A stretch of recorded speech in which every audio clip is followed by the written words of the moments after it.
জয়গুরু, সবাইকে জয়গুরু। সৃষ্টি বরদা বলতেন, নাম করলে আপনিই প্রাণায়াম হয়ে যায়, জোর করে আর শ্বাস প্রশ্বাসের প্রাণায়াম করতে হয় না। বলেই তিনি বললেন, নামের গতি যদি সেকেন্ডে কারো 4 হয়, তাহলে সে যত দূরে বসেই নাম করুক না কেন, যত দূরে তার হাজার হাজার মাইল দূরেও কী ঘটছে সে অনুভব করতে পারে, আগে থেকে বুঝতে পারে।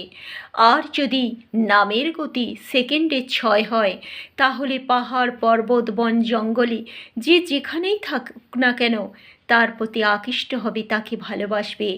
আর নামের গতি যদি সেকেন্ডে 8 হয়, বলেই আর সৃষ্টি বরদা বললেন না যে তার যে কী উপলব্ধি হয় সে নিজেই জানে না।